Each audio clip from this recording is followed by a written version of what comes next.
Hello everyone, my name is Karthika. I'm going for the F category. Firstly, I would like to speak about how I came to know about the AFOSOP.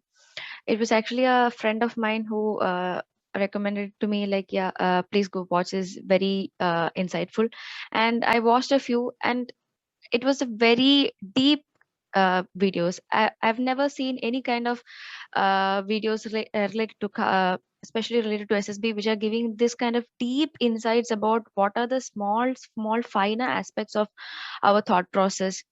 What are the if a question is put to you, or if a task is given to you at the SSB, or even in life, what are the finer or the minute aspects of why is this person asking you like this? What is this person which is actually wanting to know from you?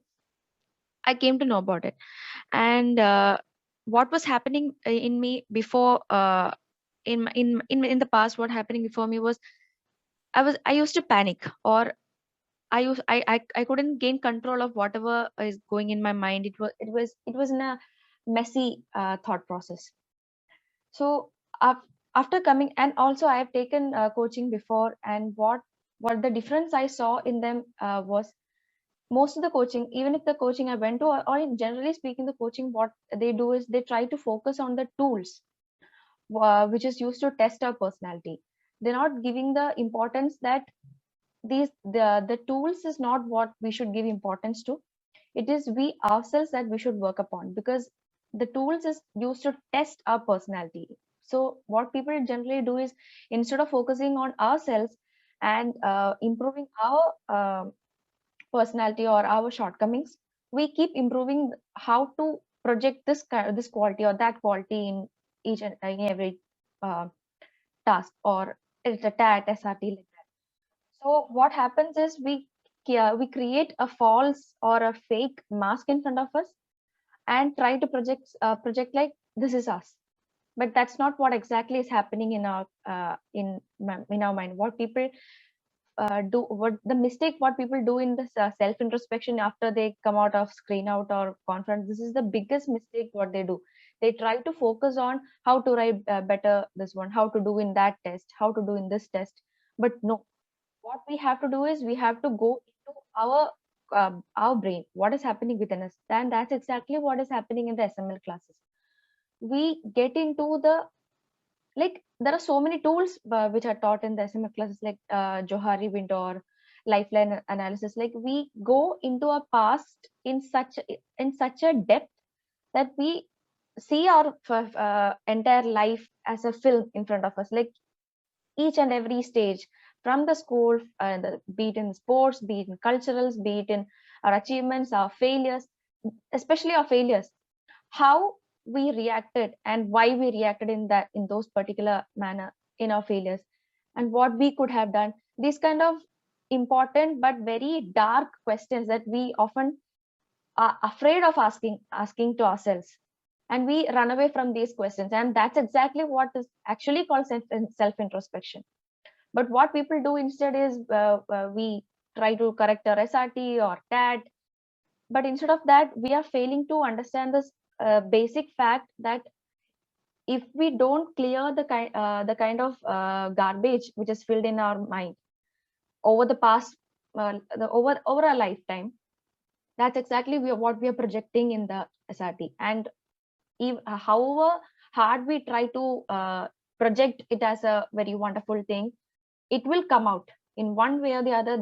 That's why the SSB is you know is done in a span of 5 days, so that we can get into the finer aspect of this person's contact or this person's personality.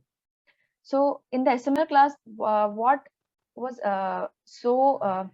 useful to me is that I have gained a kind of clarity, and also what do you say, a kind of pause. I've started pausing in front of whatever pausing before whatever I'm doing. Even it's a small action, before it comes to the action, I try to think, like, yeah, what am I doing, why am I doing this, and why am I going to react like this? And because this kind of action has always put me into problem, or this kind of action has always put me into conflict, why am I doing this? This kind of internal there has been a an improvement in the kind of internal conversation I do. So whatever we do is a conscious response, not a reaction, a hasty reaction we do. So that is the biggest gain, a clarity of thought. And also one other important thing I found useful was the kind of to-do list, the importance of to-do list in our life. We keep procrastinating or we keep ignoring our duties, and we end up in problem, and we keep blaming the external factors in their life, instead of focusing on ourselves, instead of focusing on the giving a conscious attention to whatever we are doing. We keep doing all the unnecessary activities and keep putting blame on others. So these are the biggest things I gained from the SML classes, and I think I've gained a kind of clarity in my thoughts. So, but the biggest thing is we have to retain this, instead of after like 2 weeks we did the class. Okay, now we can go back to our previous life. No, it's a conscious and a very long. It will take time. It's a long process that I have understood, and I have to put in my effort, and that self motivation should come within me. That I have understood, and I'm really grateful to sir, this kind of guidance and mentoring. Thank you so much, sir. Thank you. Yeah, God bless you, Karthika. It was nice knowing you and interacting with you. God bless you. I'm sure you will benefit beyond SSB. It is very powerfully, you have taken it very in the right spirit, and you will definitely find it useful for your life. God bless you, Karthika.